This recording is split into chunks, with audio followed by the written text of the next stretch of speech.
Are you new to the Xenoblade Chronicles franchise, or are you looking forward to revisiting arguably one of the greatest RPGs of the past decade?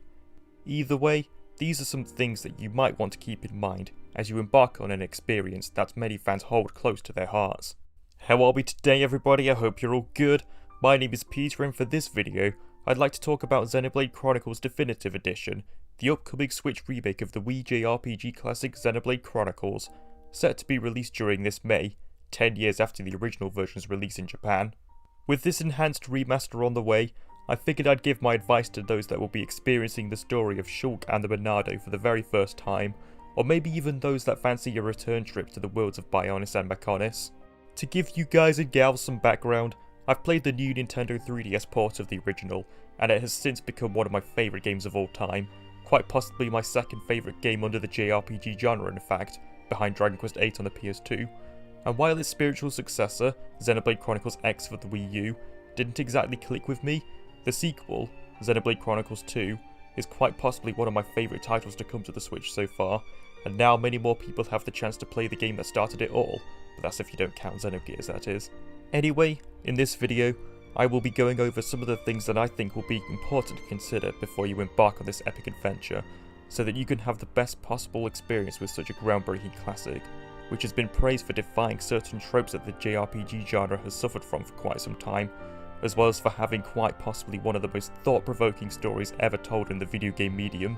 But before we get started, make sure you like the video and subscribe to the Peter Gargan channel to stay tuned for future content on the world of Nintendo and other games that I happen to be interested in talking about.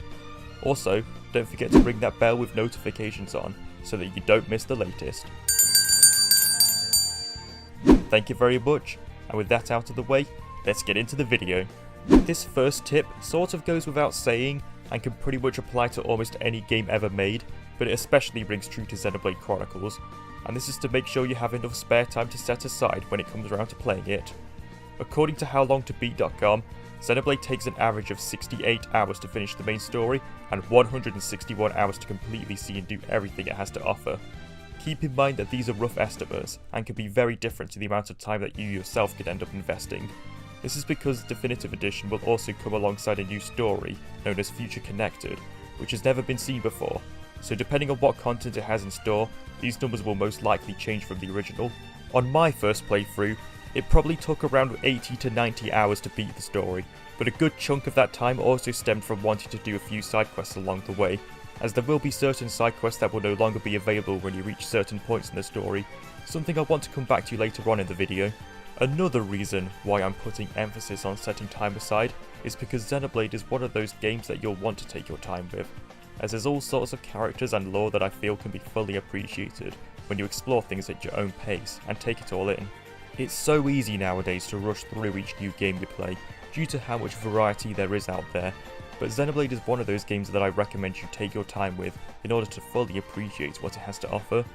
Not only is Xenoblade Chronicles a huge game with lots of content, there's also a wide range of mechanics and intricacies to wrap your head around as a new player.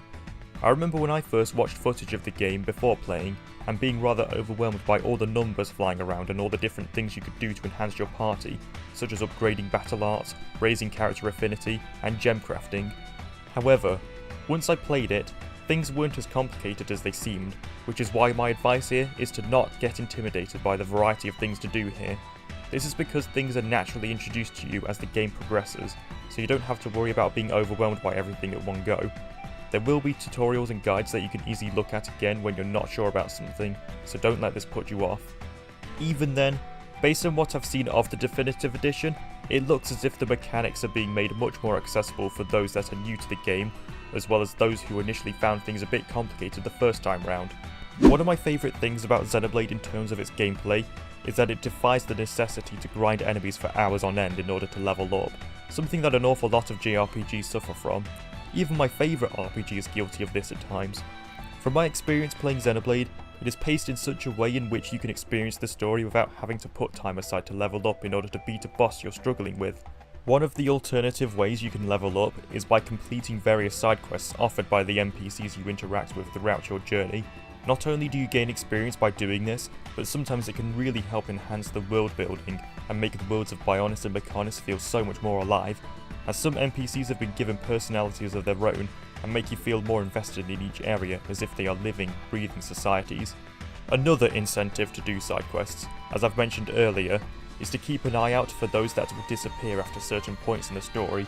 While I don't want to spoil which specific side quests that this applies to, it's something important to consider when you come across them, as you may miss certain opportunities within the game if you rush through it. One of Xenoblade's strongest aspects that I'm sure many fans would agree on is the characters you experience the journey with. Quite possibly one of the finest casts we have seen in JRPG history, I personally have a hard time picking a favourite, and this also applies to the combat within the gameplay. As you gain the ability to control other characters to join the party, you'll have a variety of options at your disposal in terms of which 3 you want on the field at a time, and because of this, it's always a good idea to mix things up a little and try not to use the same 3 all of the time. Not only does this help make battles more interesting, but you're also able to increase your team's affinity between each other depending on who is active. This allows you to enhance their abilities and apply certain buffs to each character when they're present with another. It doesn't hurt to switch between party members every now and then to determine which strategies you'll end up favouring. In my personal opinion, and hopefully not sounding too biased when I say this, but Xenoblade Chronicles contains one of the greatest stories ever told in video game history, and is also one of my favourite stories I've ever experienced in the entirety of fictional media in general. It is for this reason why I recommend knowing almost nothing about it before you experience it. This is because the story takes so many twists and turns, and many fans have invested themselves so much into the characters to the point where they feel like real living people to them. Even 10 years after the game's original release in Japan, fans are still adamant not to spoil it for those experiencing it for the first time.